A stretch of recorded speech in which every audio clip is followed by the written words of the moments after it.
আসসালামু আলাইকুম দর্শক বন্ধুরা, স্বাগত জানাচ্ছি আমাদের চ্যানেলের নতুন একটি ভিডিওতে। আপনারা যারা কারো হিমের জনপ্রিয় নাটক গরিব ঘরের রাজপুত্র নিয়মিত দেখছেন, তারা নিশ্চয়ই জানেন অষ্টম পর্বটি কতটা ধামাকাদার ছিল।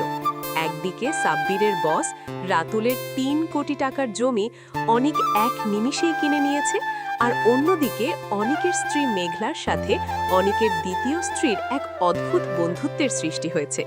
কিন্তু সবচেয়ে বড় টুইস্ট হলো সাব্বির এখন প্ল্যান করছে রাতুলের আসল চেহারা সবার সামনে, বিশেষ করে শান্তার সামনে তুলে ধরার। তো বন্ধুরা, আগামী নবম পর্বে কি হতে চলেছে? অনিকের স্ত্রী কি এবার তার স্বামীর আসল পরিচয় জেনে যাবে? চলুন বিস্তারিত আলোচনা করি আজকের ভিডিওতে। অষ্টম পর্বের শেষ দিকে আমরা দেখেছি অনিক তার লোক সাব্বিরকে একটি নতুন দায়িত্ব দিয়েছে। রাতুলের যে একটি গার্লফ্রেন্ড আছে যার নাম শান্তা, তাকে টার্গেট করেছে অনিক। অনিক সাব্বিরকে নির্দেশ দিয়েছে শান্তার সাথে এমন কিছু করতে যাতে রাতুল আর শান্তার মধ্যে চরম ঝামেলা তৈরি হয়।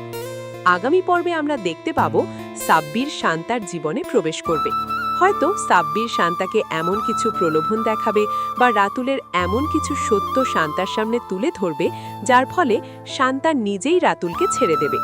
আর যখন রাতুল বুঝতে পারবে যে তার হাত থেকে জমি, গার্লফ্রেন্ড এবং সম্মান সবকিছুই বেরিয়ে যাচ্ছে, তখন সে পাগল প্রায় হয়ে যাবে। আর এই পুরো গেমটার মাস্টার মাইন্ড হিসেবে পেছন থেকে কলকাঠি নাড়বে আমাদের অনিক। আগামী পর্বের সবচেয়ে বড় ক্লাইম্যাক্স হতে চলেছে বৃষ্টির বাসায় অনিকের প্রথম স্ত্রী মেঘলার আগমন। বৃষ্টি মেঘলাকে তার বাসায় দাওয়াত দিয়েছে তার স্বামী অনিকের সাথে পরিচয় করিয়ে দেওয়ার জন্য। জাস্ট ইম্যাজিন করুন সিনটা। মেঘলা যখন বৃষ্টির বাসায় যাবে এবং দেখবে বৃষ্টির স্বামী আর কেউ নয়, স্বয়ং অনিক, যে কিনা তার স্বামী, ঠিক সেই মুহূর্তে অনিক ঘুরে দেখবে বৃষ্টির নতুন বন্ধু তার প্রথম স্ত্রী মেঘলা। তখন অনিকের মুখের এক্সপ্রেশন দেখার মতো হবে। অন্যদিকে মেঘলার বাবা অনেক অসুস্থ। অষ্টম পর্বে আমরা দেখেছি মেঘলার বাবা মৃত্যুর সাথে লড়াই করছে। আগামী পর্বে মেঘলার বাবার চিকিৎসার জন্য অনেক টাকার প্রয়োজন হবে এবং অনিক তার বাবার চিকিৎসার খরচ বহন করবে। কিন্তু প্রশ্ন হলো, অনিকের স্ত্রী বৃষ্টি কি তার স্বামীর আসল পরিচয় জানতে পারবে? আগামী পর্বে পুরো সত্য হয়তো সামনে আসবে না, কারণ নাটকটি আরও কিছুদিন চলবে। তবে বৃষ্টি বেশ কিছু শক্ত ক্লু পাবে। মেঘলা খুবই সহজ সরল, সে তার স্বামী অনেককে অন্ধের মতো বিশ্বাস করে। মেঘলা জানবে যে তার নিজের স্বামী একজন প্রতারক, তখন মেঘলার ইমোশনাল ব্রেকডাউন আমরা দেখতে পাব। আর বৃষ্টি তখন মেঘলার পাশে একজন সত্যিকারের বন্ধুর মতো দাঁড়াবে।